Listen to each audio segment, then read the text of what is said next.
40 have joined.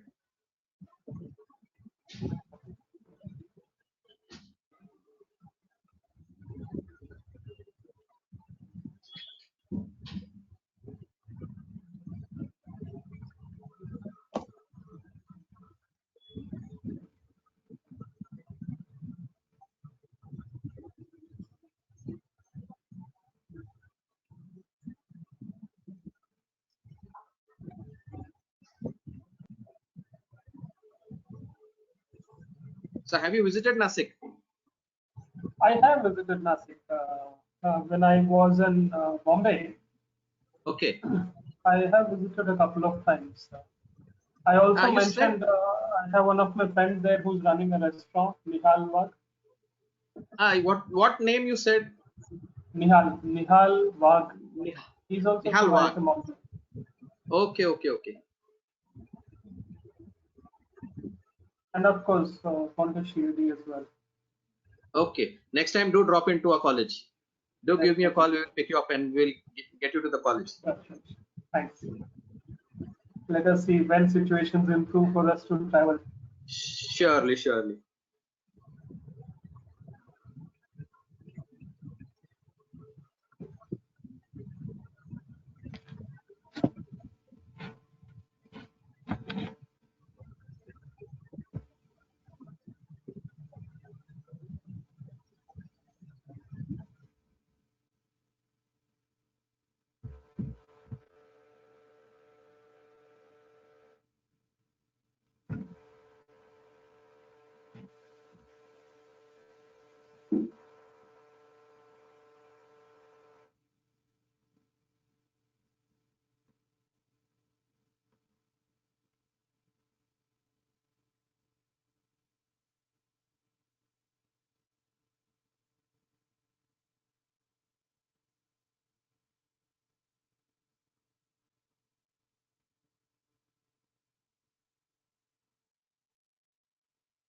Babu sir, can you hear me?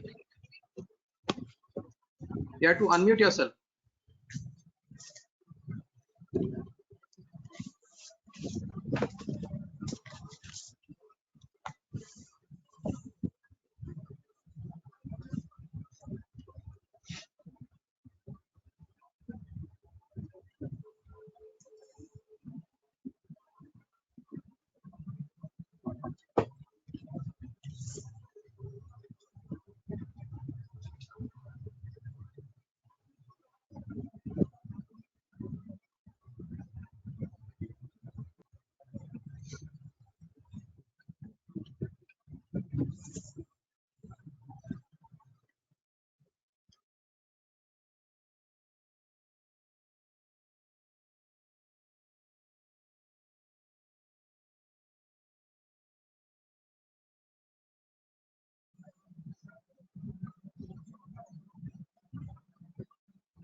So we can start in 2 minutes. Yes, we have 2 minutes. We will wait. almost 69 I've joined. 72, 73.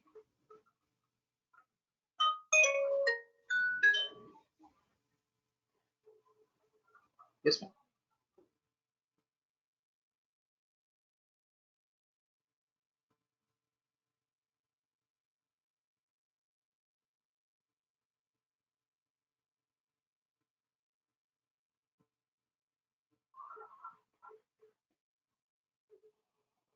You're 74.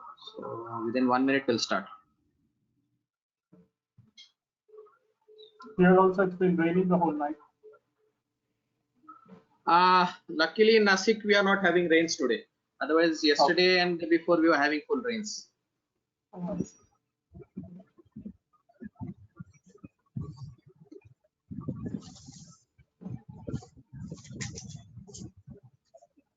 South and north are having heavy rains actually. true.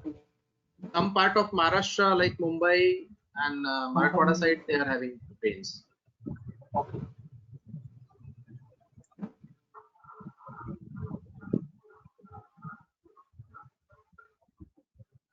So okay ma'am, we'll start. It's 11 o'clock. Yes, sir. We can start. I'll mute my microphone. Yes. You can. Okay, good morning to all.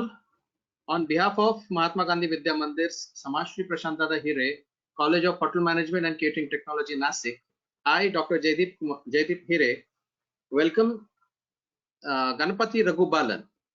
Raghubalan is a name which everyone is familiar with, right from first year students to the final year students and those who have passed out. Because the book which he has authored, Hotel Housekeeping Operations and Management, is the Bible for us. And most of the students and faculties are using it as a Bible in housekeeping. Whatever references, whatever difficulties we have, we use this book, and we not call it as a hotel management book, we call it as a Raghubalan book.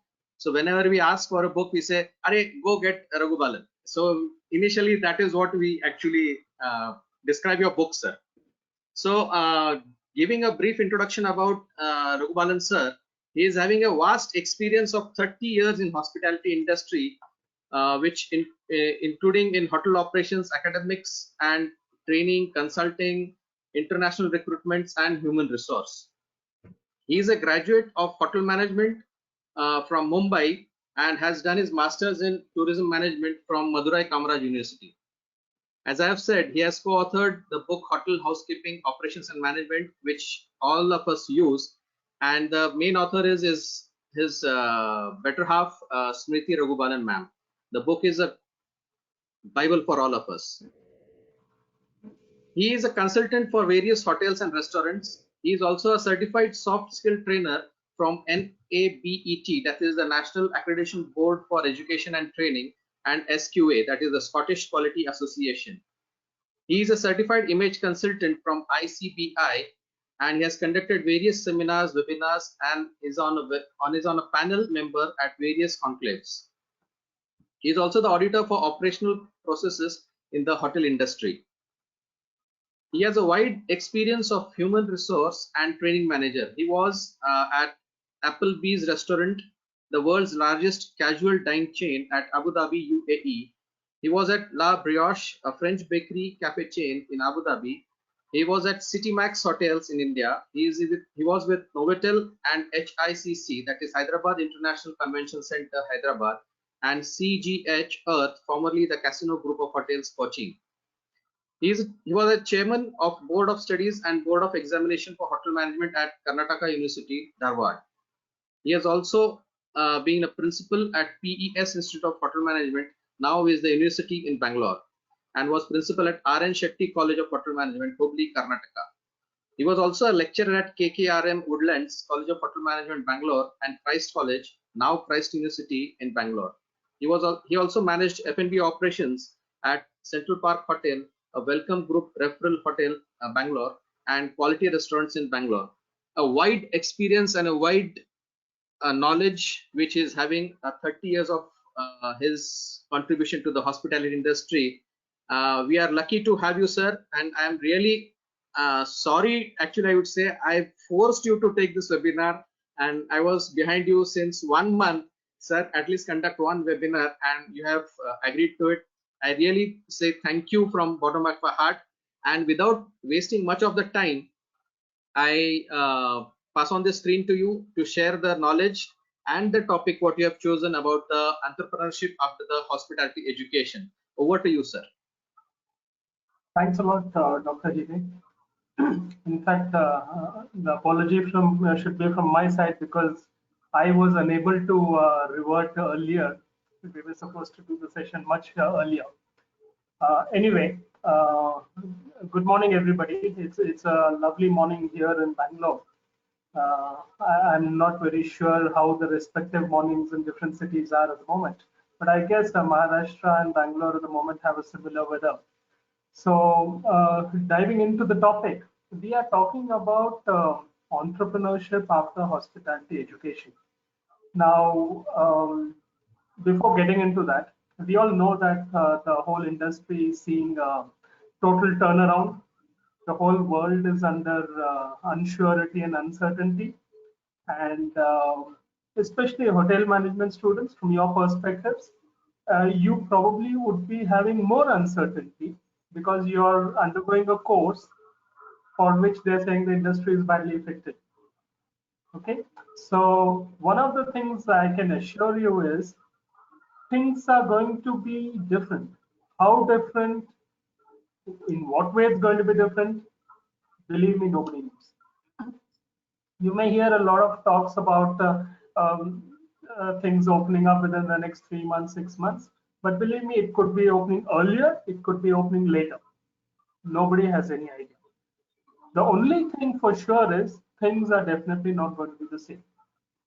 Okay, things are definitely not going to be the same. Things are going to be different. And we, at the moment, when we speak, we will be able to give perspectives and opinions on whoever. I mean, whether it is the president of a country or whether it's the United Nations or the WHO Secretary General, all of them will be giving perspectives, and that is what we will be giving. Now, this is all on the basis of what we have seen, what we have experienced, what we have read, and what we feel. We have seen historically, one of the things is that whenever there has been a crisis in the world, whether it's a pandemic, whether it's a tsunami, whether it's a world war, one of the most thriving things after any such calamity has been entrepreneurship and inventions. Because after a world war, after a tsunami, after a pandemic, after the COVID, the world is going to be different. There are no two ways about it. How different? Nobody knows. But it is definitely going to be different. So what has thrived after every such situation has been entrepreneurship. After the World War, we had a major recession around 2008. Even after that, after the bubonic plague, after the tsunami, after every such situation, entrepreneurship has been something which really flourished. So that is the positive thing about entrepreneurship. Generally, in India, we have a tendency to study and look for jobs. Mostly, I mean, I have been dealing with hotel management students in academics probably from 95. That is the first time I went into a college to teach. And after that, in various roles, I have been associated with institutions. And I have noticed the tendency of students as around 80 to 85% looking for a job after the course. I'm not saying it's bad. I'm not saying it's good. It's just that that is the statistics. There may be a slight variation. In some years, it could be 70%. In some years, it could be 90% as well. But I don't think it's gone below 70 or it's gone above 80. So generally, mostly people tend to look for jobs.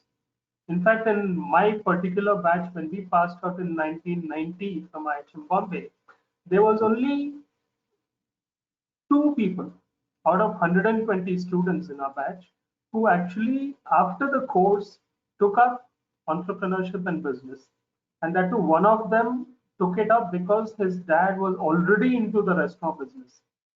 In fact, if you ever go towards Bombay, you will find on Science Circle a very popular restaurant called Hotel Hanuman. The owner of that was my batchmate. His father had started that restaurant. So automatically he got into business. He did not take up a employment offer after his course. The other person was enterprising and he started an entrepreneurship.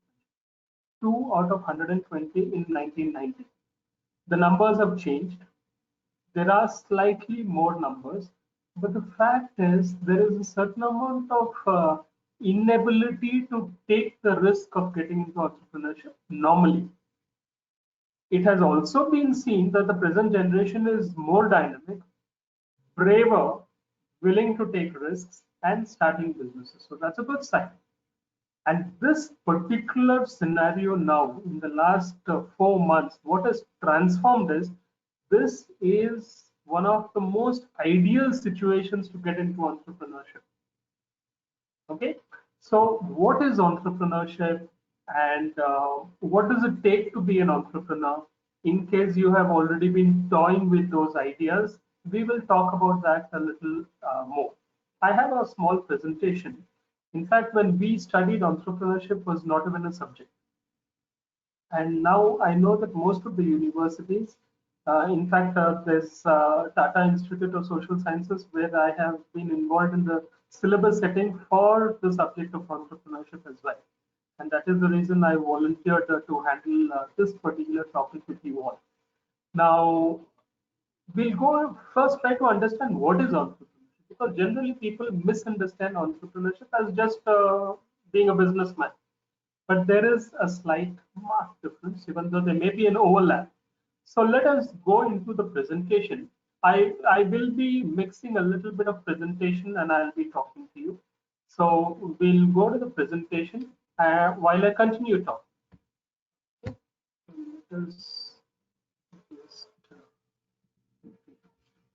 You can make it full screen. Sorry? You can make it full screen. So are you all able to see the screen? Yes, yes, we are able to see it, but you can make it full screen. Yes, got it. Yeah. So entrepreneurship, I'm specifically talking about hospitality education, even though initially I'll be talking about entrepreneurship per se. Later, I will shift into hospitality education because you need to understand entrepreneurship first. So let us look at the word. What is entrepreneurship? You know, entrepreneurship, as we all know, in case it's an English word, we will pronounce it as entrepreneurship. But since it's a French word, the pronunciation varies, and French have their own way of pronouncing. Just like you have entrée as a course in your French classical menu. So the French word entreprendre. So it's not entreprendre, but entreprendre. That is the origin of the word entrepreneur. That is the first thing you need to understand, which basically means to undertake. You know, you all must have heard of the Undertaker in the World Wrestling Federation. Basically, the ability to take on something which is huge and big. So, entrepreneur literally means to undertake. So, entrepreneurship is the capacity to organize and develop a business venture with an aim to earn a profit by managing the risks involved. Okay, there's not much of difference from this to a business. The definition looks almost similar. We will look at the differences a little later. An entrepreneur, the individual, is a person who creates a business. If you notice, I'm underlining certain words here because those are the key words. Who creates a business through innovative ideas, that's a key word, and products by bearing the risks associated in order to earn a profit. It has to be profitable. It's not a charity venture. An entrepreneur does not do charity, even though we do have social entrepreneurs who take up social issues. But creating a business is an important thing. Innovative ideas, the most important thing. You have to be creative. By bearing the risks, you cannot get into entrepreneurship without risks. You have Bill Gates, Mark Zuckerberg. You have our own Jamshed Tata, who started the Taj Hotels. Each of them has been an entrepreneur. Okay, we will see why certain people won't be classified as entrepreneurs and why some would be classified as entrepreneurs. So the most important thing, let us get this thing off, the difference between a businessman and an entrepreneur. Okay? Because this is what generally is an overlapping. A businessman starts a business.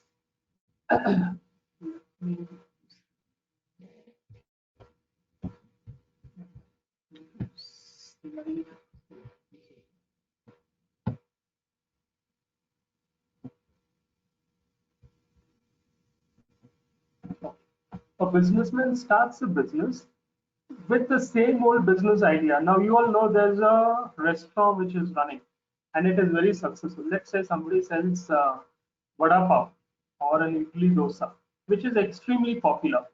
Now, you are doing the same thing. That means you have seen that there is a successful business model and you are replicating it, copying that, so that you can also be successful. That is what a businessman does. What an entrepreneur does is he takes up his own idea, creates a new idea to establish a new venture. Now, I'll give you an example for this so that this particular point becomes clearer. You have heard of Oyo hotels. I'm talking about hotels specifically. Okay, now hotels, normally we look at luxury hotels. You have this small star category hotels which have not been doing well. They did not know how to do business. So that is where this gentleman went and found out that these small hotels did not know how to capture business. So he tried to put all of them under one umbrella, create a bed and breakfast model, and not only in India, now he's considered one of the more youngest billionaires in the world. Okay, Ritesh Goyal, who started the business. So this particular thing was a new idea, even though he was starting a new business. That was an exclusive idea. Even when Ola cabs had started, you have a cycle venture called Yulu Cycles. I'm not sure if it is there in Bombay and Nashik, but in Bangalore, you can hire cycles. So on your app, you just book a cycle and you can go wherever you want. Ola cabs, you get your cab at home, but otherwise earlier you had to go and hunt for a cab or an auto or a bus. Now that problem has been solved. So these are exclusive ideas. A lot of people copy after that. The first person who does that startup is known as an entrepreneur. So it's a new idea that's important. The next point, businessman is a market player. There's a market existing. He starts playing with that. Entrepreneurs are market leaders because they're starting the idea. Businessman is very calculative. That means they will do a lot of research on what is happening, and then they will try to copy the model.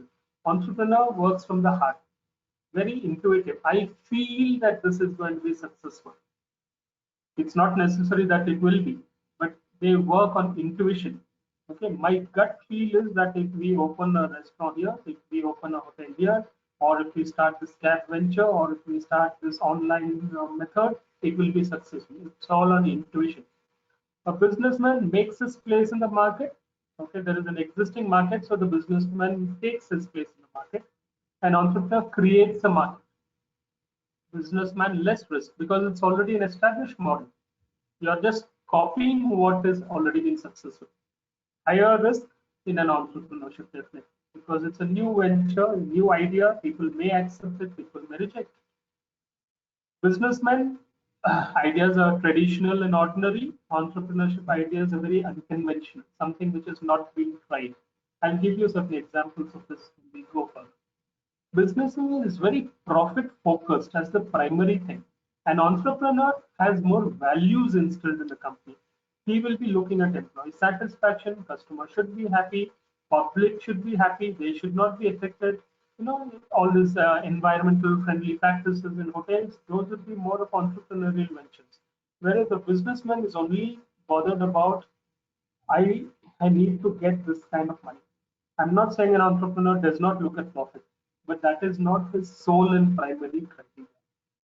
A businessman has extremely high competition because he's getting into a market which is an existing market. Okay, so that is something which uh,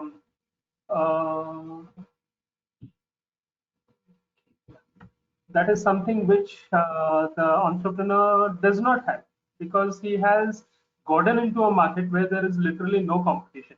It may be higher risk, but not much of competition. Entrepreneurship. Now, let me tell you one thing. In case some of you guys are thinking of entrepreneurship, you have to understand: are you cut out for entrepreneurship? Because not everybody can be an entrepreneur. I'm not saying that entrepreneurship is the only option. If you are the kind of person who is going to be successful in your career or at work, please go ahead and do that. But entrepreneurship is for only certain people. If you tend to think any of these things, you may not be ideally suited to take entrepreneurship. First of all, if you think it's difficult, if you think it's risky, there are some people who are naturally risk takers. There are some people who like to do things which are not risky, which is more in the comfort zone. It is raining, so why should I step out and go to the shop? I will wait for the rain to stop. Whereas there'll be somebody take a raincoat or an umbrella and then go and finish your task and come. Because for those kind of people, it's more of completion of tasks.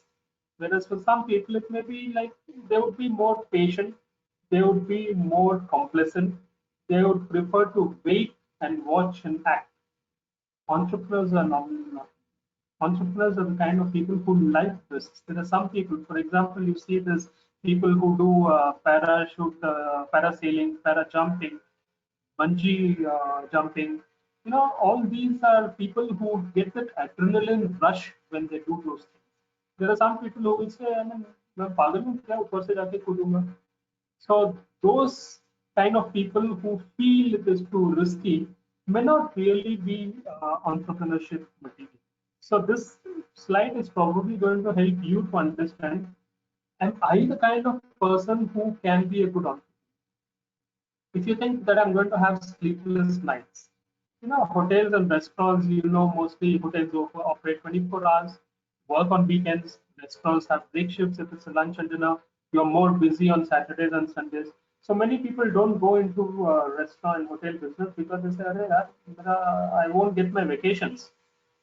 I will be unable to spend weekend at home. Or like the next point says, I need my weekends and my parties. So if I open a restaurant or a hotel, I'm caught there 365 days in a year. How can I travel to Sri Lanka, Maldives, or wherever I want to, or Kulu, Manali, and Kodaikanal? So if you tend to think like that, not your cup. I like to travel, I need my vacations. The other thing is you're always thinking, what if ye ho gaya to? If this happens, if it is not successful, if clients don't come, if I start a new operation and I don't get customers, I will lose money. What will people say? What if this happens? When you are always surrounded by doubts, you cannot be a successful. Entrepreneurs do not really worry about what people say.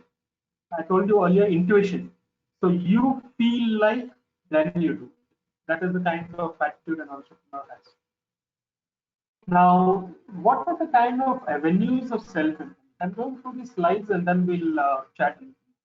What are the kind of avenues? Now, these are the kind of avenues generally if somebody wants to be self-employed after your hotel management course or whatever course you do. I'm talking about general graduates, not necessarily hotel management so far. So when somebody completes their course, they could get into trading, which is buying and selling of goods and services. That is the basic business model for anybody to make money. You buy something, it could be a pharmacy shop, it could be a furniture shop, it could be a garment shop. You buy something at a particular price and you sell it at a slight margin, which becomes your profit. So that is known as trading. You can get into manufacturing, retail or industrial goods. You can manufacture a particular product and then you can sell it at a price for the manufacturing process expense which you have put in. You have professionals also who could be self-employed. You have lawyers, doctors, chartered accountants, architects, who basically sell their knowledge and expertise and service for a fee. So that is also a kind of self-employment. You don't have to necessarily be working anywhere. You could be your own boss. Now you also have individualized services. Individualized also means a little bit of a skill-oriented services which are offered. Could be fashion designing, haircutting, salons are a big thing now, auto repair, mechanics. All these are kind of things where you need to have a certain skill. It could be plumbers, electricians. All these would be individualized services. Online retailing, a big thing now. E-commerce, selling things on online platforms. Could be Amazon, Flipkart, and such. And there are many now which also sell vegetables and different pharmacies, etc. Aggregators. Aggregators, I already spoke about Ola and Uber, which are the cabs, Big Basket, which because what happens with aggregators is they do not own any of the product that they are selling. Ola and Uber does not own taxis. Big Basket does not have their own vegetable shops. Swiggy and Zomato do not have their own restaurants. What their aggregators do is they enable the vendor to reach the customer. So they are basically ensuring that the product goes from the seller to the buyer. Okay? They make that delivery system very convenient, whether it's the restaurant, whether it's vegetables and groceries like Big Basket, or the taxi services like Ola and Uber. So they are known as aggregators. These are all different kind of models you can look at, which can be for anybody. The travel industry, which has been extremely hit at the moment, you have people like Make My Trip and Go and Go, which are also in a way aggregators because they don't own hotels, they don't own flights or trains, but they ensure that the customer uh, has access to the particular services. So Make My Trip and Go and Go, many of these are very popular. So these are different kind of revenues which are available in the market. Okay. Now let us look at what are the advantages. And while you're looking at this, I will also tell you, I'm also going to talk to you about the disadvantages. You need to see both sides of the coin and then you need to take a call.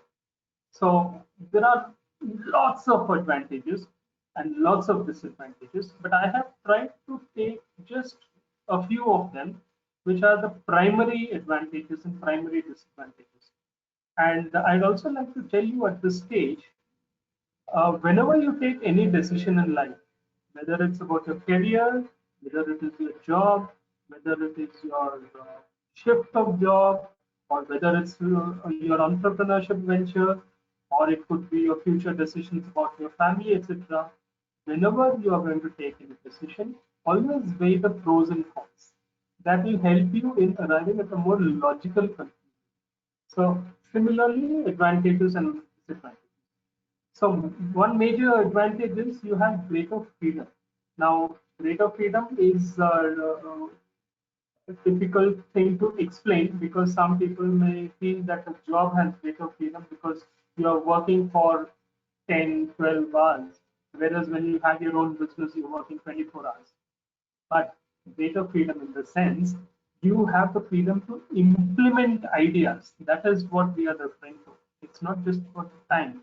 Because when you're working in an organization, you have to follow the rules and policies of the organizations which have already been set by the management or by your predecessor, and you have to be good at following the existing rules and policies and procedures.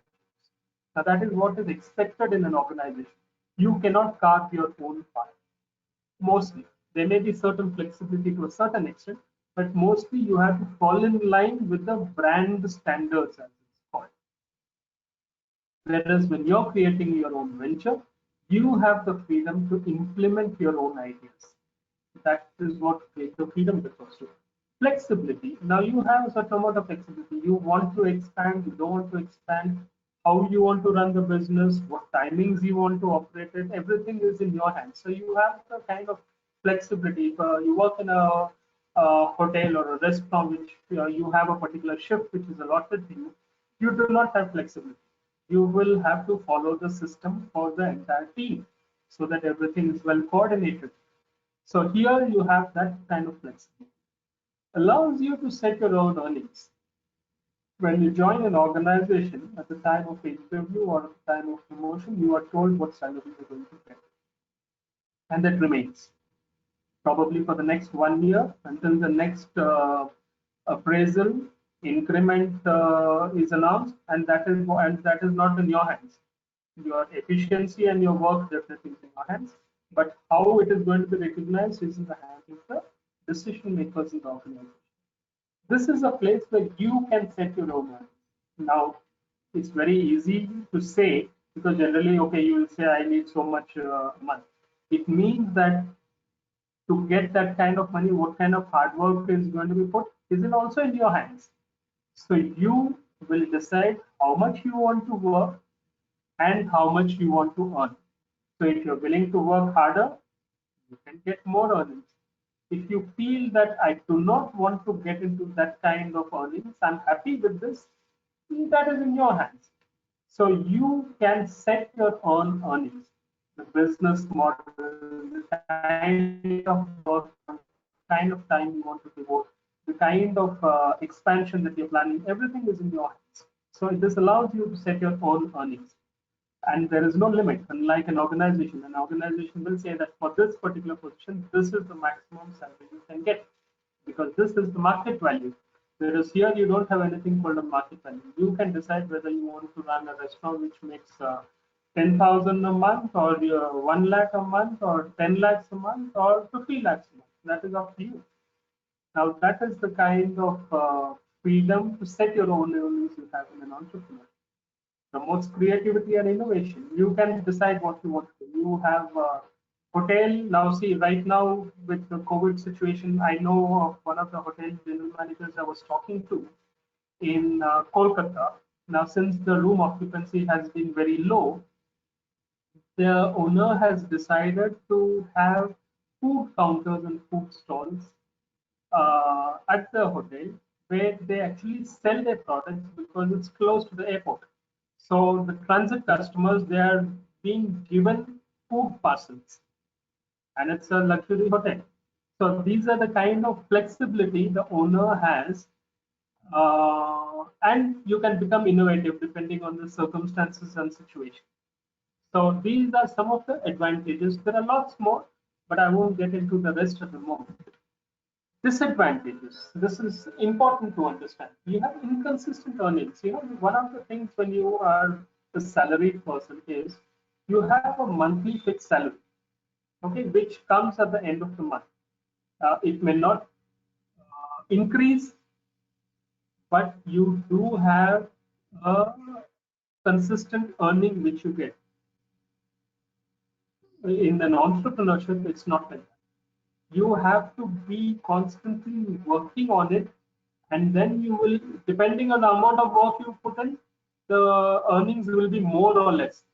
In a particular month or in a particular phase, if you are not well, you are not able to focus much, and because of which your services have not been up to the mark, you get less earnings that time. And after that, when you work very hard, you start getting more earnings. So what happens is you have a lot of fluctuation and inconsistency in your earnings. It is not that you have consistent earning model. That is one of the disadvantages, because for people who are used to getting a consistent monthly salary, find it extremely difficult to get into an entrepreneurship. Because of that. A lot of competition. I mean, any entrepreneurship, normally, initially, if you're getting into a new business model, also, eventually, competition comes in.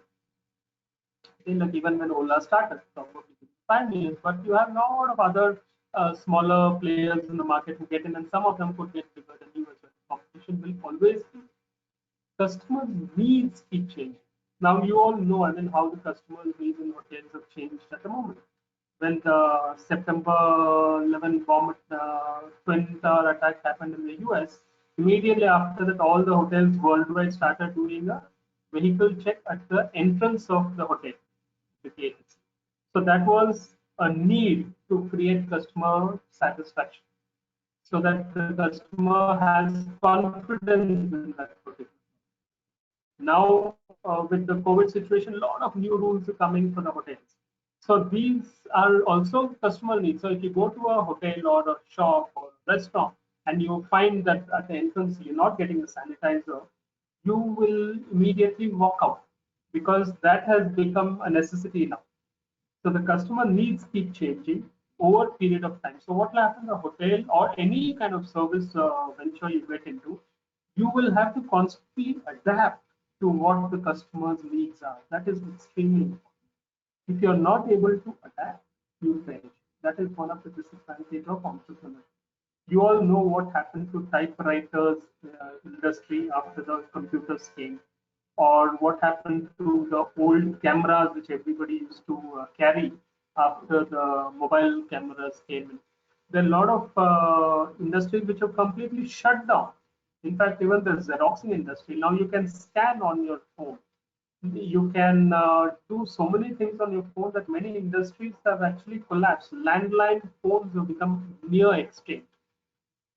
Letter writing has become near extinct. So the customer needs keeps changing and evolving over a period of time. You know, earlier when there were cameras, we used to have camera rolls, which used to have around 24 or 36 snaps, which can be taken per camera. Now companies like Kodak and all were not able to adapt to the customer's need, and they literally collapse. And that is something you have to be constantly on your toes and on as an entrepreneur, so that you see what is required for a customer. You have to be persistent and dedicated. There are no two ways about it. You cannot start an entrepreneurship venture and then go for a vacation. That is not how it works. You have to be at it 24 hours, 365 days a day, 365 days a year, and you have to be constantly thinking of ideas, focus. In fact, one of the first organizations I worked for, a restaurant chain, at that time that was only a restaurant chain in India called Quality Restaurant. Maybe they had mentioned initially. I remember the owner of the restaurant. He had a chain in Calcutta, Kanpur, Bombay, Delhi, and Bangalore at that time. He used to be up at 4:30 in the morning and go for purchases of vegetables, which has to be bought fresh, along with the manager of his restaurant. So that is the kind of persistency and dedication that you need to have if you have your own venture. If you're working somewhere, you can say, oh, purchase manager ka kaam. It's not my work. You know, you are looking at your department. I am the restaurant manager. I will look after the restaurant customers only. So the purchase manager will take care of the purchase. But when you are an entrepreneur, everything becomes yours. That is what you have to keep in mind. This is a, you know, you might have seen this in forwards in social media, but it has a great meaning here. This is exactly what happens in entrepreneurship. You will plan something in your entrepreneurship. Say that, okay, in 3 years I want to have 4 branches, or in 5 years I want to have 2 hotels which I want to open. Whatever plans you make will never be smooth enough. What is shown below is the reality of any entrepreneurship venture, whether it's the Taj or whether it's Facebook, whether it's Apple, Steve Jobs, any entrepreneurship venture. If you read about them, you will realize that none of them had a smooth journey. They've all had their ups and downs, and different kind of challenges, different kind of problems before they reach their goal. So this very clearly depicts. It has a lot of meaning, and it gives a clear indication as to what is the true picture of an entrepreneurship plan. So, what are the prerequisites of uh,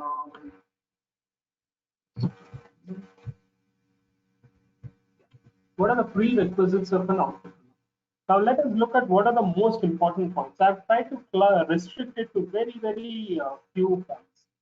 Passion, generally we hear a lot about passion. I mean, even when Sachin Tendulkar was asked what is the one thing which made him a great batsman, he said passion. So passion का मतलब क्या? What is passion? Passion means not liking to do anything, but it's, you sleep, wake, eat, dream about only that. That is passion. That means you keep that as your life goal, whether it's to become a sportsman, or whether it's to become an entrepreneur, or whether it's to become a photographer, or whether it's to become a actor, whatever. When you have passion, you are only going to think about that 24 hours. When I say 24 hours, it means even when you're sleeping, you're dreaming about that. That is what passion is. It is unmatched interest in something. So you need to have the kind of passion that this is my venture and I need to make it successful. That is important ingredient to be in. A strong desire to be independent. Now, this is a tendency which is important, and I've seen this increasing now. A lot of it also is also being promoted with the new startup culture, as it's called, and will definitely increase now more with the government's Atmanirbhar Yojana, and previously what was called the Make in India concept. All these are directed towards being independent. Independent means nothing. It's the literal translation of that word. But it means that you want to be your own boss. You don't want to be told by a manager, do this, do that, come here, go there, lift this, keep it down. So you are not the kind of person who likes to follow. You are the kind of person who likes to be independent, do your own things. Okay, at this point, I'd just like to tell you all, if you get a chance, there's a book by a very famous author called Ayn Rand. I just can't. The Fountainhead. The name of the book is Fountainhead. This strong desire to be independent, you will understand that desire and the passion when you read that book. Of course, it is not about a hotelier, it's about an architect, but you will understand the passion and the desire when you read the book. The book is called Fountainhead by Ayn Rand, Ayn Rand. Very interesting book to understand this particular point. You have to like taking risks. I remember last year of vacation when I went to one of the places in Tamil Nadu. There was a small hillock close by, and I was accompanied by one of my cousin brother and one of my nephew. And the moment I saw the hill, I wanted to take a walk uphill.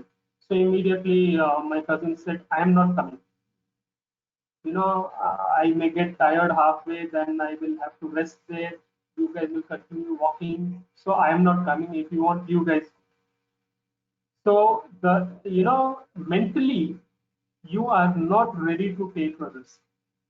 You understand? That kind of tendency is not going to help.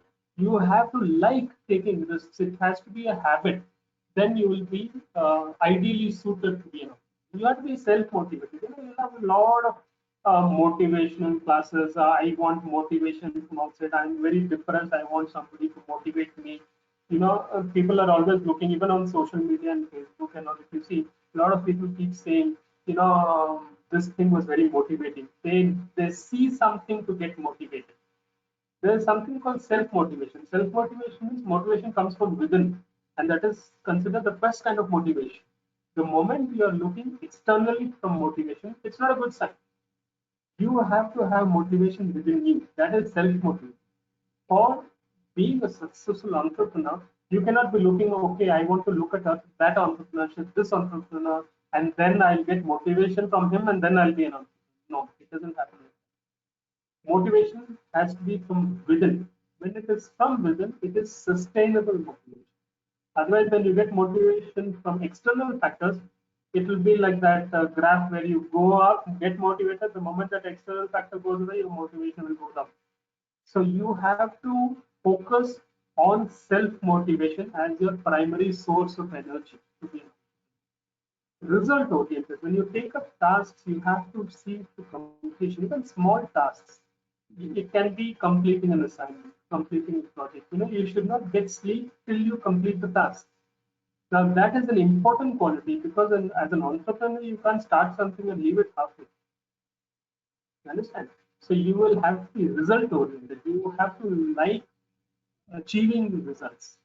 Confidence and strong leadership. Definitely, as an entrepreneur, you will have a team. You will have to be a good leader. You cannot become a follower after being an entrepreneur. You cannot tell them, okay, tell me what to do, what should I do, how should I run this venture. No, you have to be able to lead your team. So you have to have a lot of confidence in that as well. Discipline, extremely important. Unless you are disciplined in your life, in your business, you cannot, like I told you, start a business and say like, okay, guys, you handle this particular business. I'm going for a party. That it doesn't work like that. You have to have a certain amount of discipline within you so that your business will just. You have to have strong work ethics. What is ethics? Ethics is values. You have to have a very clear distinction of what is wrong and what is right. And for being a good entrepreneur, you have to have that very clear. There are times, like Ratan Tata says for the group of Taj hotels and the entire Tata group, he says there are times we take decisions which are ethical, even if the company is losing. Even if the company is losing money, for us, ethics is more important than profit. And that is a very, very powerful words. And we have to understand that maybe in the short run you may lose money, but in the long run, because of your ethics and values, you develop a name and fame in the market where clients love to work with you. Any kind of entrepreneurship venture. So ethics and values help you in the long run. If you dilute ethics, you get short-term profits definitely, but in the long run, you will definitely lose. So work ethics extremely important. Problem solving ability. You have to have a habit. You must have even amongst your friends there might be situations. Arey yaar, ye problem hai kya kare? And then you will be debating about it. But there will be some people who will say, "Acha ye problem hai, chal ho chhod ye karte." You know, you are looking at alternate immediately. Now that is an important quality to have. If you are the kind of person who is always stuck in a problem and is not able to solve it, that is not a great quality. You have to develop, and these are things you can develop. Problem solving abilities is a habit which you can develop. Perseverance. Perseverance means lage rehna till that is done. Something like you lage raho. Okay?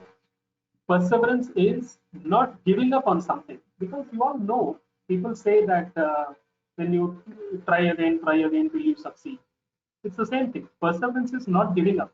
See, we all know, even though we sometimes may ignore, that you never become successful at anything in life at the first time. Anything.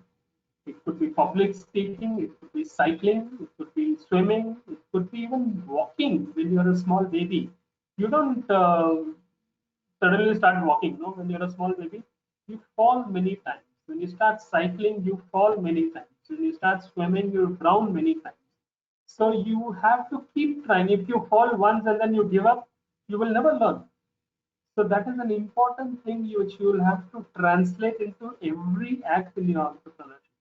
You may try a particular dish if it's a restaurant, the guest complains it's not good. You don't immediately stop trying it. You have to keep at it. Try it 5 times, 10 times, 20 times, if required 100 times till you get that particular dish. So that kind of perseverance has to be there till the task is done. Thinking out of the box.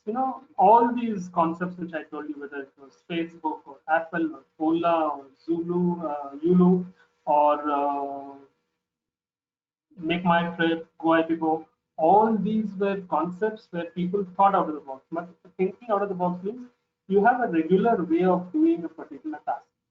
Now, entrepreneurs try to enable you to do it differently. To give you an example of this, you have this rule for starting a hotel. three most important things to start a new hotel is location, location, location, which means that location is the most important criteria for any hotel or restaurant.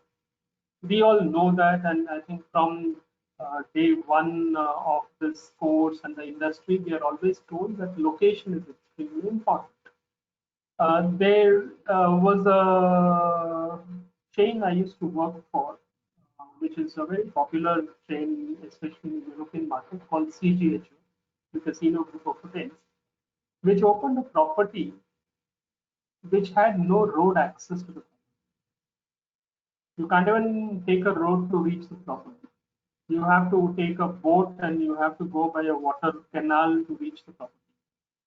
Which, when the person started, people said he is a foolish man to start this particular property because it's so difficult for guests to reach the property. Okay? The name of the property is Coconut Lagoon, and now it is rated as one of the best resorts in India, and by the Condé Nast Traveler worldwide, they have rated it, that particular property, as 50 places. It's one of the 50 places in the world that a person should see before they die. It's such an exclusive property, and one of its USP, one of its plus points is the way you approach the hotel. It's so very different. You understand? So thinking out of the box is very important for any. What are the steps that you should follow?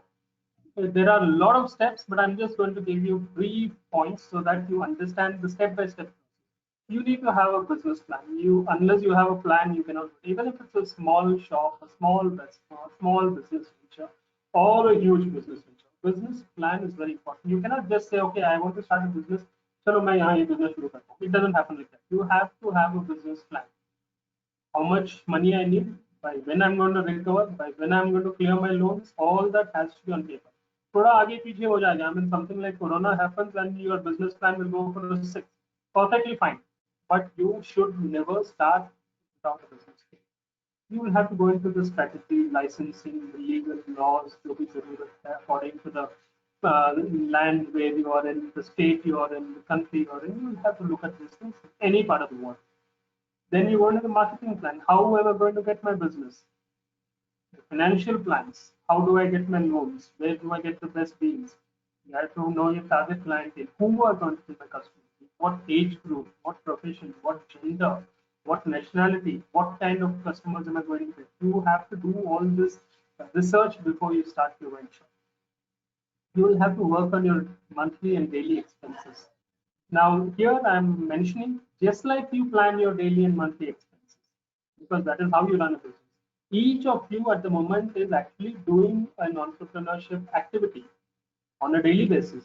Every day, whether you're staying with your parents or whether you're staying in hostel, you will be getting a pocket money for a particular month, which you will try to manage within. And you will see how much you need to spend and what you need to spend on and what is unnecessary, so that you don't end up without money in the last 10 days and you have to borrow money.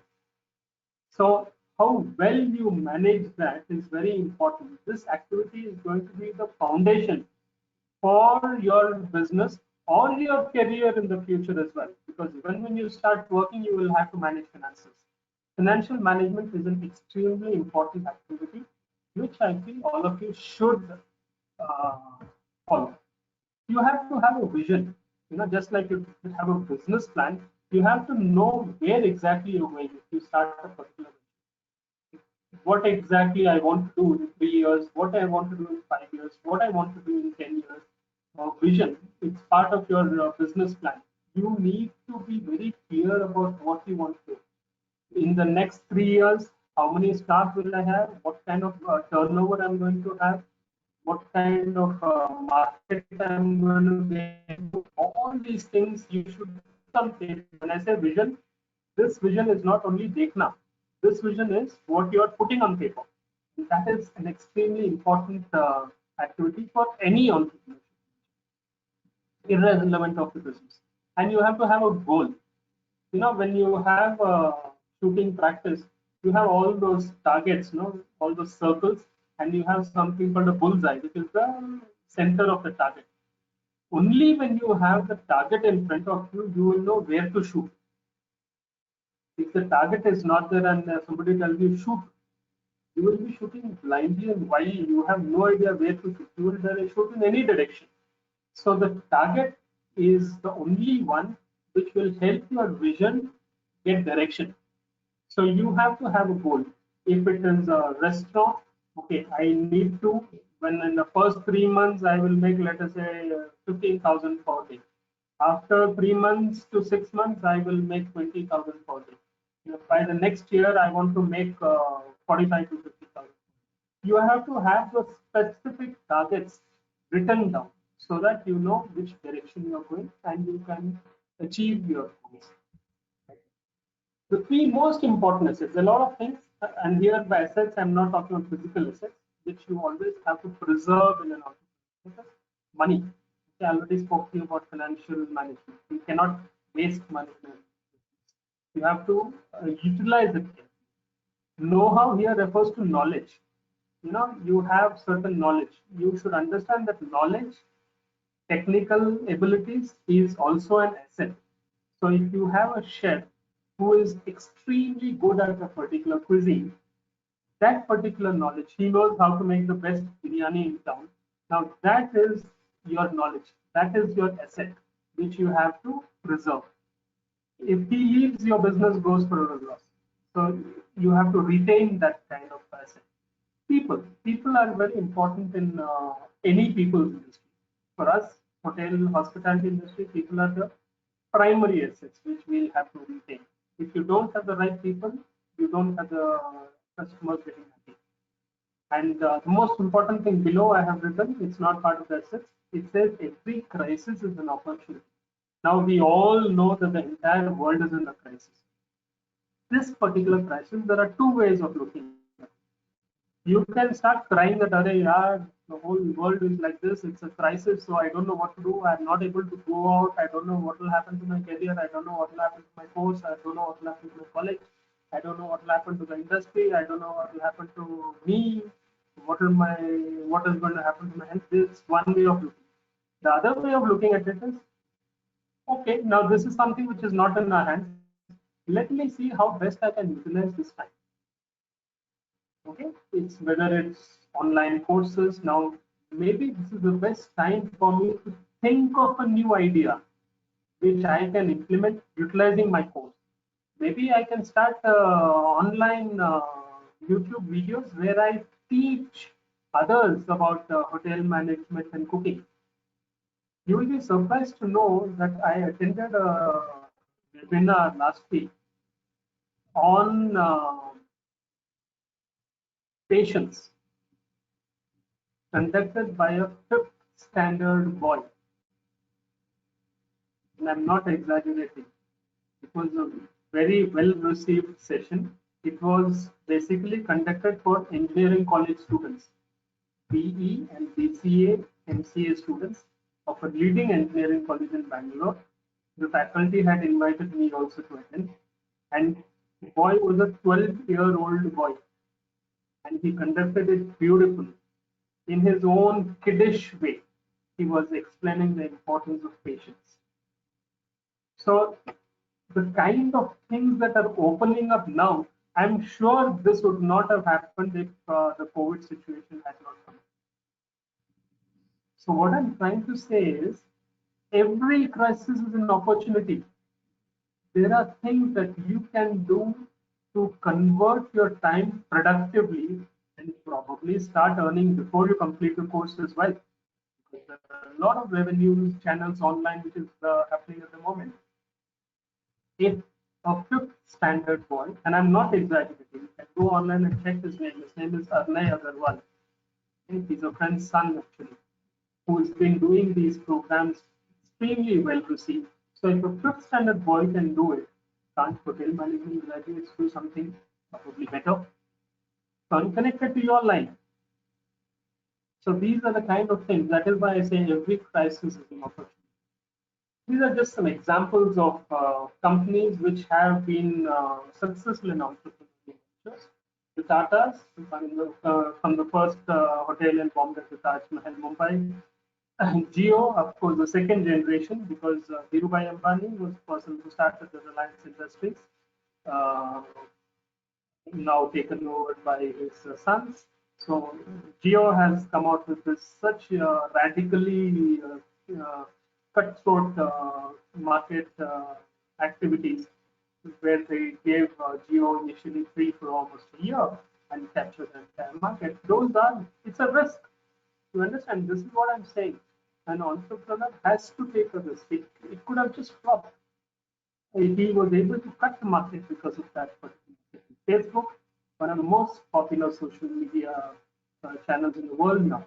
Ola, Lulu, I told you about the cycle. These are some of the interests which I already spoke to you about. Now, these are the things which I want to spend some time on because this is more connected to our industry. I've just taken 4 examples, 4 samples.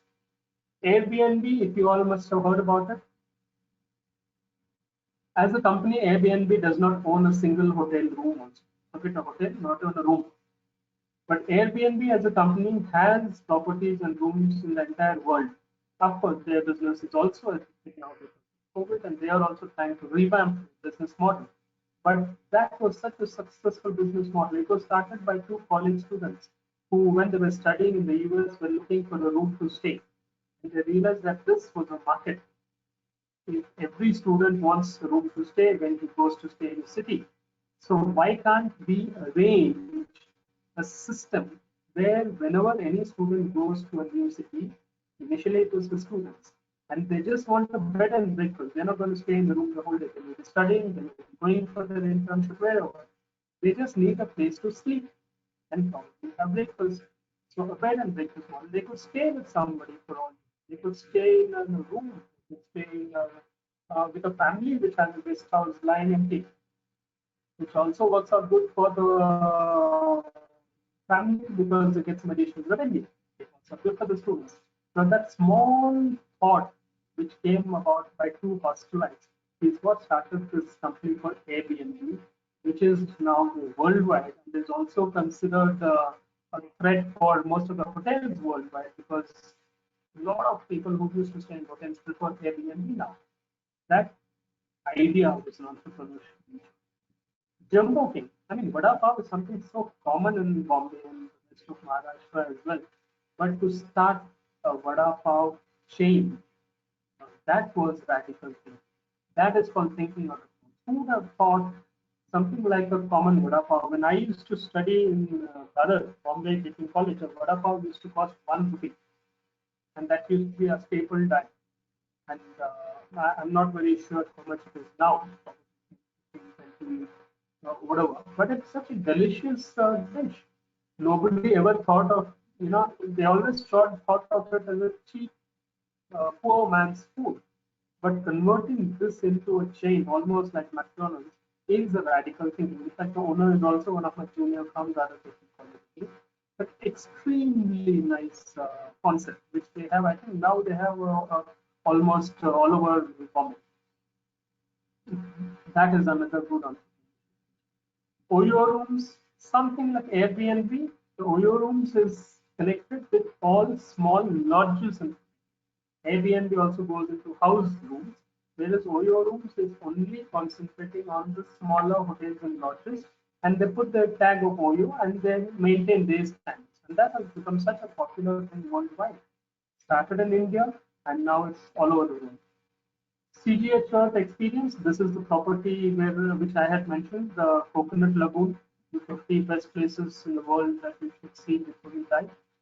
Very, very radical concepts. I mean, I just gave you one example, but when you go to their properties or you read about them, cghearth.com, you will see they have come up with such interesting out of the box policies and principles, which has made it one of the most popular destinations, most luxurious destinations in the country and worldwide. Their clientele is around 80% Europeans. So that is the reason it's not advertised much in India. But if you see their concepts and policies, they are very, very different. They're very clear and focused. And that is something which you need to have as an entrepreneur.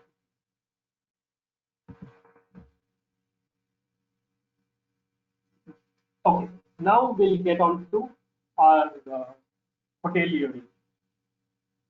What are the kind of things that you can do?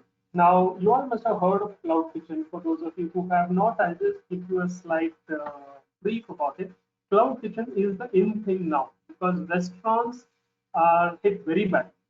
We keep hearing that restaurants are shutting down left, right, and center. Even day before yesterday, I heard two of the leading restaurants in Bombay are shutting down. Many in Bangalore have already shut down. Hotels are going to shut down. Those are the bad news. I'm not telling that COVID has not affected the industry badly. Those are the bad news. It is fine. There are good things. What happens is one door is opening, there are other doors opening up. Do you want to keep looking at the door which is shut? Or do you want to look at the doors which are opening up? It's your choice. So forget the things that are shutting down. It's sad, it's unfortunate, but that is something you cannot avoid, you cannot help. Let us look at the doors which are opening. Cloud kitchen, which has been around for more than a year, but now it's suddenly a big thing. All hotels and restaurants and businesses, even non-hospitality businesses, are getting into cloud kitchens. Cloud kitchen means you don't have a restaurant for people to sit and eat. You only make food and you deliver. And of course, you have your Swiggies and Zomatos to deliver the food. So you just have to have a kitchen. So you can imagine the kind of real estate you save. You don't need to have a restaurant. You don't need to have 40, 50, 100 covers seated over there. You just need to have an extremely clean, hygienic kitchen, which is being made in a very clinically clean manner and delivered by the right people who are sanitized to the people at their houses. So they don't need to step out. Now this is getting very popular. It was there already as deliveries, and some of these Swiggy and Zomato used to.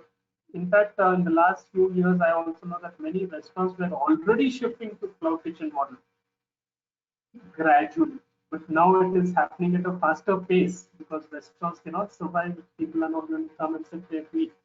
When you have a restaurant which used to seat 100 people, now they're saying you can have only 50 people sitting because of the social distancing. It may not be a viable business model. So you have to tweak and change your business model. So cloud kitchen is an interesting concept to be into if you want to be in food and beverage. Any kind of online businesses. It could be just making food and delivering yourself, or any other kind of product that you want to sell. Or there are a lot of other online ventures which are available. I'm not giving you specifics, I'm giving you leads. So you have to do your research. If that is your interest, you can see how you can do that and do more research about it, see what interests you. And like I told you, you'll have to try to do something different and get into a different market to be a market leader, not copy the same thing. Then you become a usual business. Becoming a usual businessman is also not a bad thing, but entrepreneurship is different.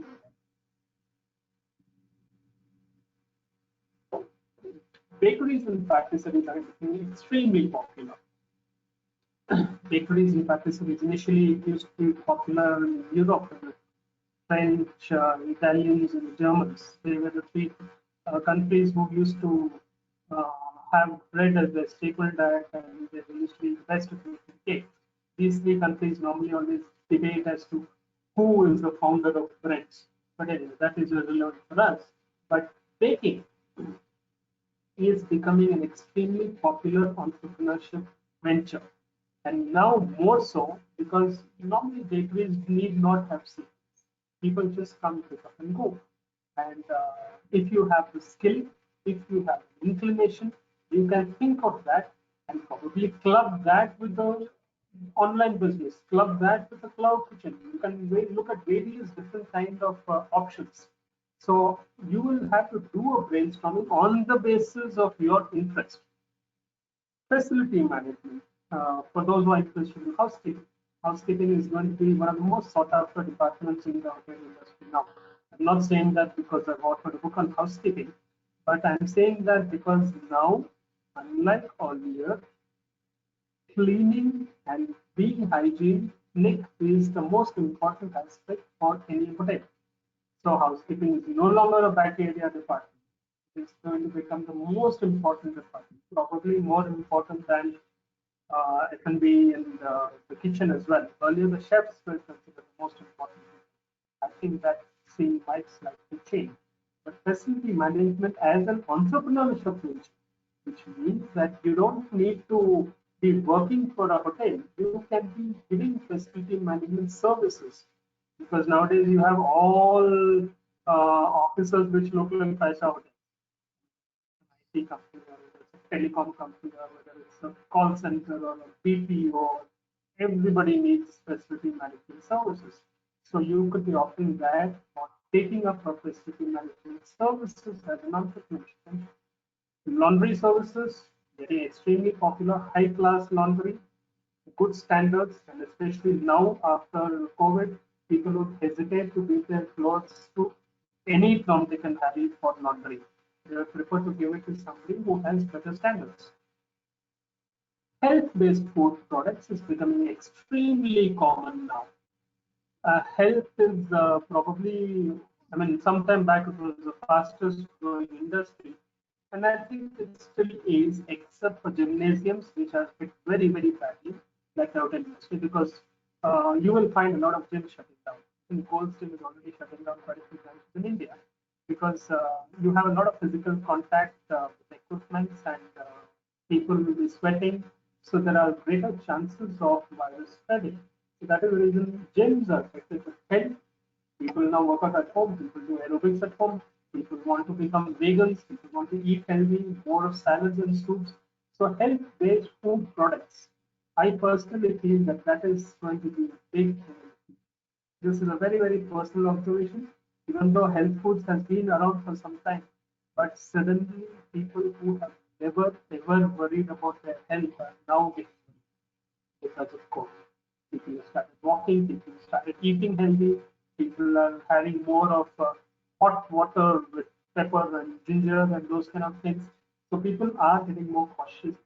So any health-based food product, I think would be an interesting feature. Since everything is online, everything is getting into software, people are not going to have menus in hotels, PMS, property management systems, hotel software.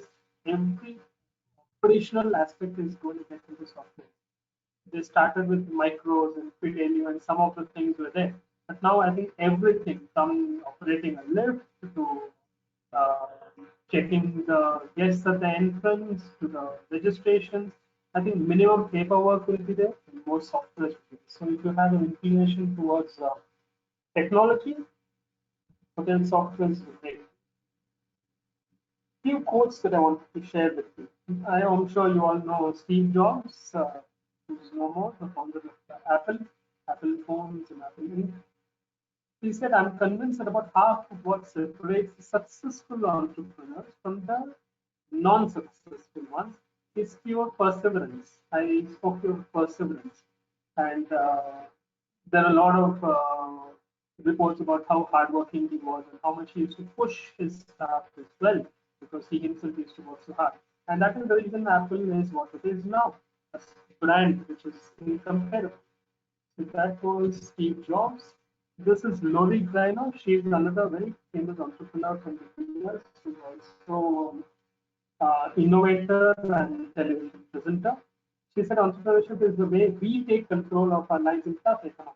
Particularly took this quote, even though not many of us might know it. It's because of this particular quote, which she says, in a tough economy. And I think that is the situation we are in now. It's a tough economy.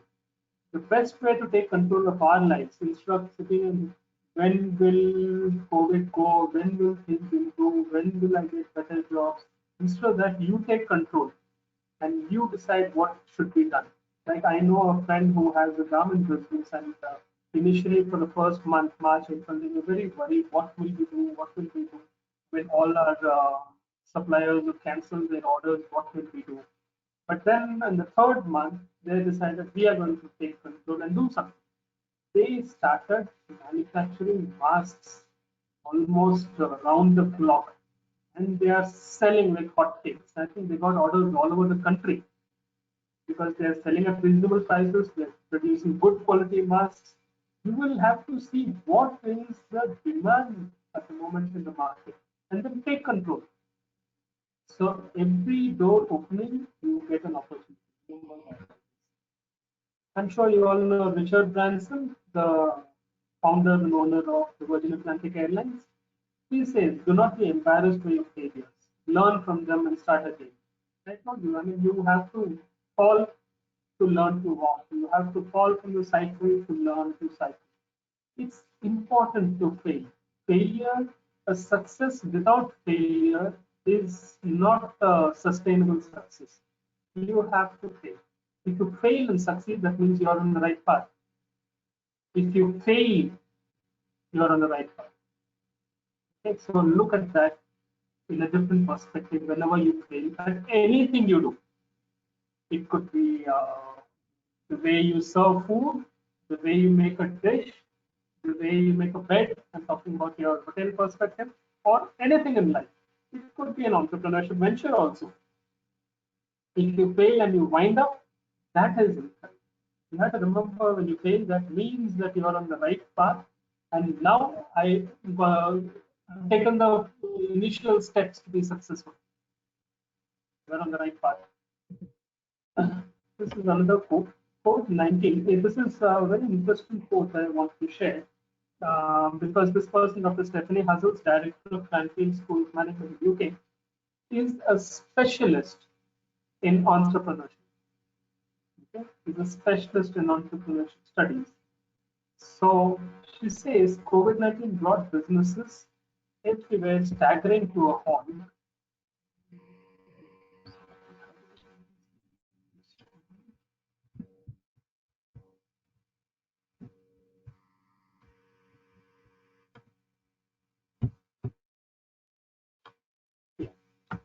Everywhere staggering to a halt as the world has lockdown.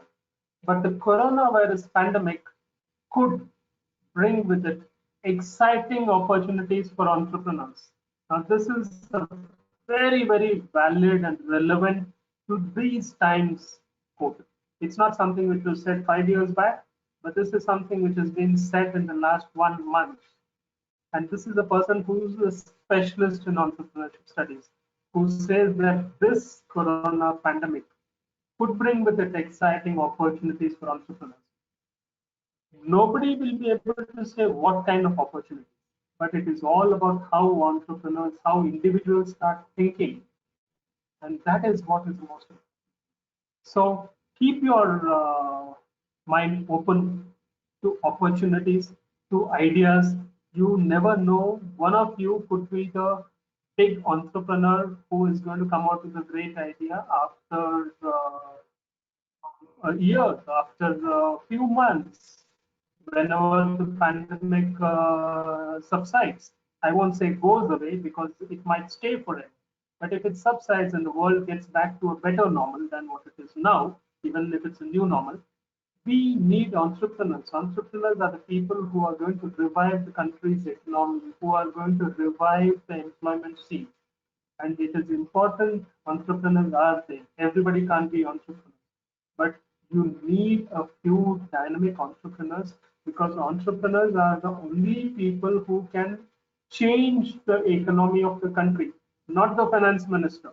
Believe me, it's not the finance minister or the prime minister or the general managers of hotels. Not to put down general managers, but the people who are going to revive the economy are small entrepreneurs who will grow and who will provide employment. So that's a big social responsibility, and I think this is one of the most relevant quotes in these times. I think that kind of brings me to the end of the presentation. So I look forward to see a few successful entrepreneurs from this group. Best wishes and thank you.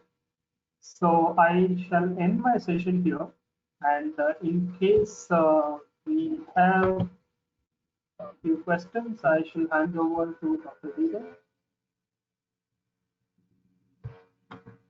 Thank you, sir. It was a very enlightening PowerPoint presentation, and your speech and the uh, dedication about entrepreneurs, what you have told. I would now request everyone, if you have any questions, you can type in the chat box so that I will read it out to sir.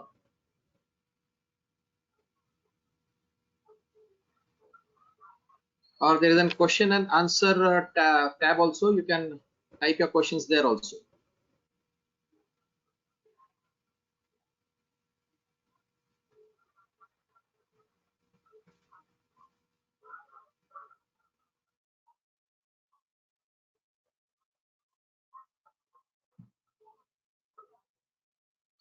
You can unmute yourself and ask the questions also.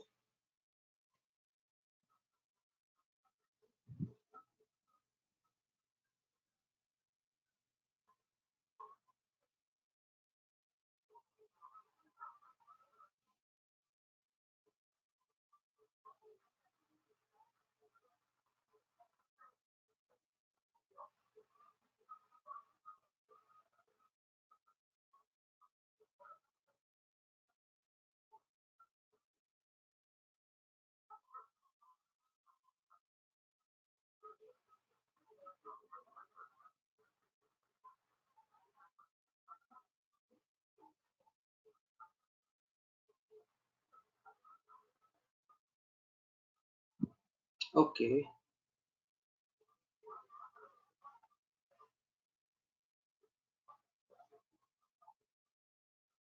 Just a minute. I've got questions.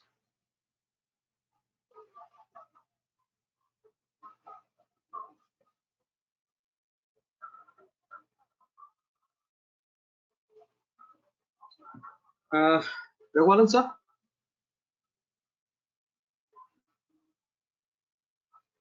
So you have to unmute yourself.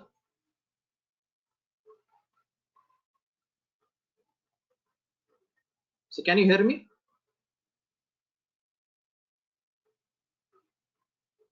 Just a minute.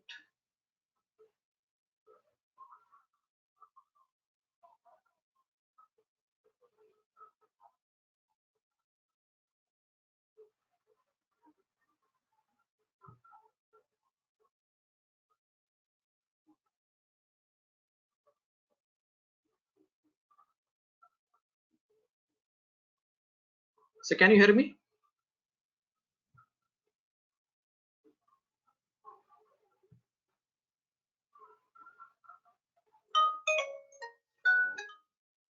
Yes, sir.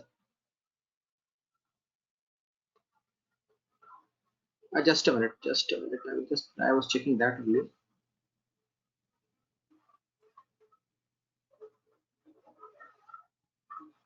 Yeah, now it's good.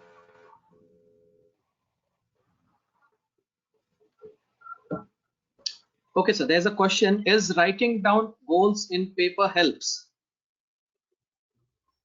It helps 100 times more than not help. It's not, I mean, I won't say that it just helps, but I think it helps phenomenally. Um, Nowadays, people I know end up putting their plans on the computer. But personally speaking, I think writing on paper, if you are able to do that, it's a very interesting thing that I have observed, because when you write, the nerves are controlled by your brain, and that is the reason whatever you write gets recorded in the brain. In fact, whenever I have a meeting or even for a session, even if I'm making a PowerPoint presentation, I have everything written on paper. So when I write it down, it gets registered in the brain.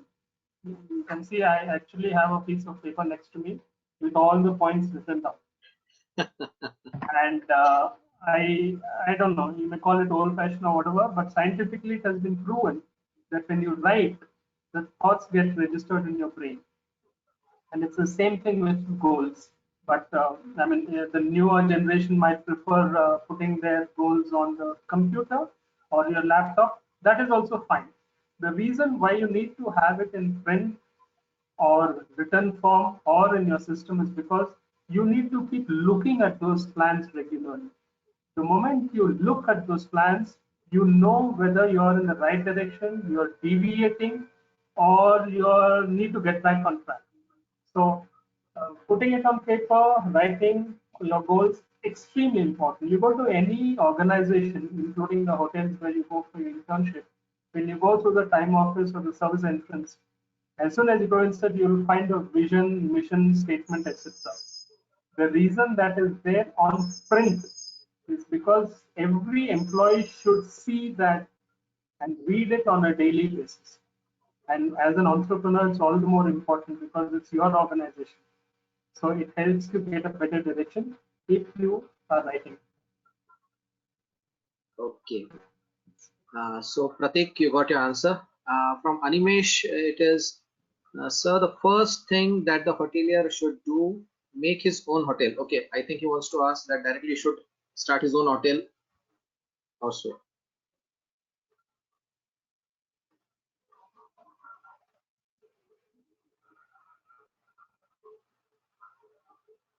So you got the question? No, I didn't. Could you please? The first thing that the hotelier should do, make his own hotel. I think he wants to ask that whether he should start with his own business. Okay. So what kind of business you want to get into depends on you, your interest, your level of dedication and commitment, your resources available, financial resources, and your ability to, arrange other assets. It could be land or other resources. But primarily, there is nothing like it should be a hotel. Because even though the course may say hotel management, personally speaking, this particular course is one of the most relevant course for probably any service industry. I know one of the leading facility management companies as an ex hotel management candidate. So it could be any business. So what business you want to get into depends only on you. And I repeat, you, bold, underline. Not your friends, not your parents, not your teachers, not your coaches. You can take ideas and tips from anybody and everybody. But you have to decide because the entire responsibility has to be yours, and the person who has to face the reward, the repercussions, or the criticism has to be only you. The moment you are going to lean on somebody else to pass the buck, you are not going to be a successful businessman. Your commitment will not be 100%. And the commitment of an entrepreneur has to be 100%. You can't say that my dad told to open a hotel, so I did. Then it's not going to be successful. You have to do it because you should feel like doing it. It could be a hotel, it could be a restaurant. What kind of money you want to invest, that will decide what kind of venture you want to do. Okay, thank you. Okay, Animesh, you must have got your answer. Amit Figde has asked, what skills should be developed by the aspiring entrepreneurs and hospitality students for post-COVID era? And the second part is, what should be the academic curriculum for hospitality students after or during the COVID pandemic? Okay. I'll answer the second question first. Now, hospitality curriculum will be changed by the university. That is something which will take its own time. Uh, we have already had discussions about what should be included. Uh, Things like, taking care of clinically clean and clinically hygienic environments. Hygiene and sanitation, the entire syllabus needs to be revised post-COVID. The other thing is there is a subject which is being considered called disaster management. In fact, I am also on board and I have put forward my suggestions as to have disaster management as a separate subject because disaster management is actually a course separately. It's a very intensive course. But hoteliers especially have been facing the brunt of this different disasters the last few years and decades. So that is the reason one of the things which should be included, we felt, was disaster management. Another thing is including clinically clean and hygienic environment within the subject. Okay, that is about for you all. I mean, you don't have to think that this is going to come in the future, so it doesn't affect us. You are going to be the future. So you have to try to do your own research and studies on that now itself. There are certification courses along with your degree which you are studying. You can always do some online courses in these, which are available a lot now on Udemy, Allison, etc. And it's good to equip yourself. What was the other question? Uh, what skills should be developed by the aspiring entrepreneurs and hospitality students for post-COVID era? Okay. So the same thing. Skill is something you will have to, understand what is the meaning of clinically clean. Hotels always were clean, but clinically and sanitized clean is different, and that you will have to understand. Disinfecting, it's not just wiping the area so that it looks good, but it has to be safe. Earlier, people used to, in housekeeping, we used to check the shine on the tiles, and there is an equipment for that. Now we will have to check, is it germ free? So you will have to be aware and you will have to understand these aspects. These are certain, rather than skill, I would say expertise you will have to develop wherever you are, not just in a five-star hotel. The other thing is you will have to be conscious about making your customers aware of these things, because a customer who is coming used to find your hotel clean earlier, he will find it clean now also, but you will have to make the guests aware that this is sanitized. There are no germs. So you probably have readings displayed that this particular area has been sanitized with zero germs. So you will have to understand that these will become necessity to retain customers. So skill would be about you being aware, you being, even things like first aid, even things like the level of sanitization. It could be in terms of the germs and infections in the environment, whether it is sanitized or not. You will have to understand how do you evaluate whether an air conditioner is virus free or not. So those are the kind of technicalities you will have to understand as well. Okay. There's a question from our faculty, Praveen Shegavkar, is a food production faculty. He asks, how do we prepare our checklist for new food business? New food business meaning? Praveen sir, can you type what is a new food business? Meanwhile, I will ask one more question. Yeah. How does Swiggy and Zomato earn profit? They don't have much of expenditure.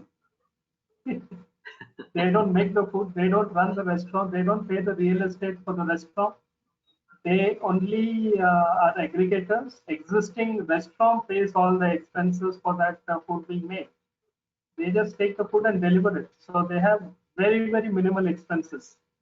The two-wheeler and the delivery boys, that's their only expense, and the software. So they have absolutely minimum overheads. It's a very, very interesting business model if you read into it. The restaurant people are losing out a lot of money because of Swiggy and Zomato, while Swiggy and Zomato are making money. Okay. Housekeeping, how the housekeeping department is going to change after this pandemic? Housekeeping department is probably one of the most affected. They are going to become the forerunners. They are going to become literally the pillars of post-COVID hotels entirely. I mean, the entire department, from the way a room has to be made. I mean, if we were talking about, say, 10 to 15 minutes to make a room, it's going to be at least half an hour to get a room ready now. That is going to change. The staff have to be operating with PPE equipments mandatorily according to the Government of India in the future. So the sense of clinically hygiene practices has to be strictly followed. The room cleaning, the public areas, the kind of dilutions, kind of chemicals, everything is going to change. The housekeeping is one department which is already the highest in terms of manpower. That department is going to increase. F&B service will probably reduce. With a lot of softwares coming in, front office also could be minimal. Kitchen, you all must have known that the F&B sales with banquets taking a big hit, restaurants taking a big hit, food and beverage is going to reduce. So the hotel will operate on the pillar of housekeeping. The thickest pillar in the hotel is going to be housekeeping in the future. And I will not be surprised if most of the future general managers of hotels are going to be housekeepers. I think 4 months back when I was in Bombay, I said that I hope future general managers are housekeepers. But I think it's almost like a prophecy. In 4 or 5 months now, I think there is no other choice. The people who understand the future of the hotel post-COVID are the housekeepers. So probably most of the future general managers could be housekeepers. The trend is going to change. Okay, about this faculty's question about the checklist, sir is asking about healthy bakery product business or healthy food. Okay. Bakery or any healthy products are definitely going to be in demand, but also now a lot of scrutiny is going to happen from the, like they say, farm to table. Every ingredient, how it is manufactured, how it is packed, how it is stored, because there are a lot of instances where it is being said that, like in Chennai, the entire epidemic or pandemic spread because of the market, the vegetable markets. So every ingredient, how it is stored and how it is transported to the retailer and from the retailer. So every step, the checklist is going to be monitored. And even for the end consumer, unless they are very clear about the entire flow, they are not going to be comfortable and convinced. So even for a hotel, I'm sure in the future, even the hotel purchase department is going to create a checklist where from the farm, how it is grown, how it was transported, and do you have a medical report of the person who transported? Do you have a medical report of the retailer who stored it? Everything is going to be checked, monitored before the item is actually procured by the hotel or the consumer. So I think it's going to be a very intensive asset is going to become a mandatory thing in big and small organizations. That is that analysis that I can conclude. Okay, we'll take the last two questions because we will be running out of time. So the question is, are robotics technology will affect the employment of the employees and aspiring housekeepers? Not at all. I don't think so. You have to understand, don't feel threatened with robotics and artificial intelligence. Robotics and artificial intelligence is only there to make things easier. They need humans to operate them. They need humans to think and to understand. It's just like you have certain things at home which are gadgets. It could be a remote, it could be a washing machine. It is only to enable you to make things easier.